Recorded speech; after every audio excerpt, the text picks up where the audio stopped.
Hello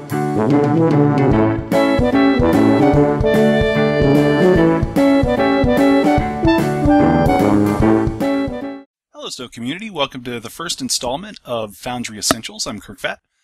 In this short mini tutorial, I'm going to share with you a trick that I use a lot, and I know there's quite a few authors out there that don't use this trick, but for me it's essential. It's essential because it saves lots and lots of time, and it saves me from encountering many endless battles of frustration with item placement. So here's a set that I've made, and my latest mission requires kind of a Renaissance setting. So I've made a Renaissance room out of Vulcan buildings, and I put platforms on the ground and a platform for the ceiling. And my mission's mostly complete. I'm just sort of going through and adding some details, and I want to add more of these candlesticks. So you can see I have these candlesticks positioned pretty well. And I'm kind of a perfectionist with my sets, so if you're like me, it drives you nuts if it's not, symmetrical or perfectly where you want it to be.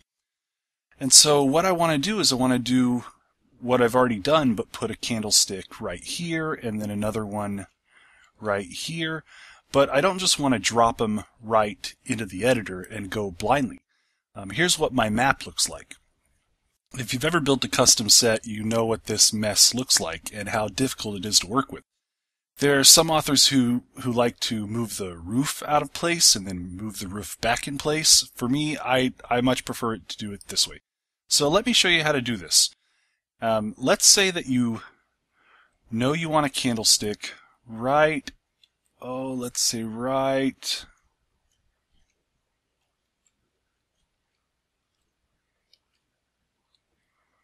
there. That seems fine.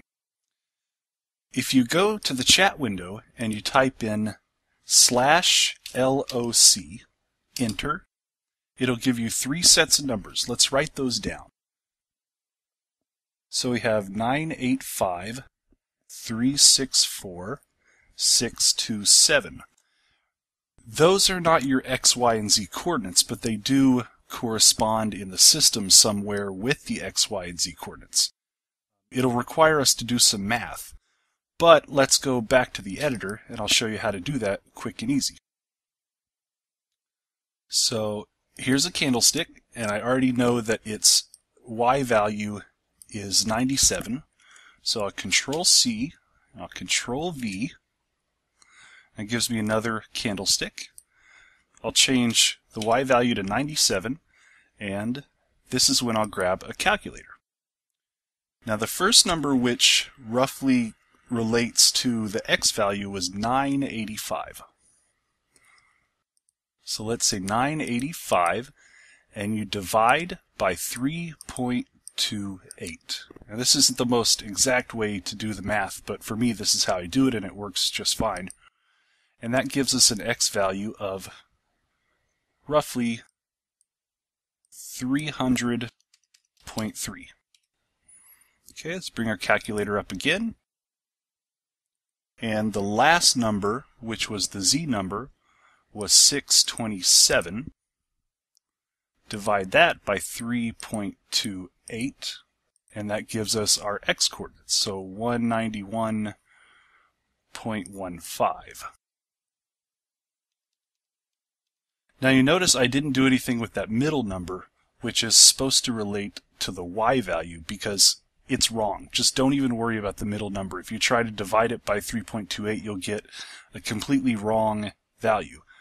But the division works perfectly fine for the X and the Z. Okay. So I've just put my candlestick in. Let's see what it looks like. And alright, we're back. And there is my candlestick, exactly where I wanted it to be. And I can do the same for over here. I could even do the loc command here, write it down, do another one, write it down, do another one, write it down, and then put all those every one of those candlesticks exactly where I want it, without having to endlessly move between the editor and playtesting and manually editing the X and the Z. The only thing you really have to fiddle with is the Y value. Okay, well I hope that's helpful to somebody. This has been Foundry Essentials for Primetime UGC.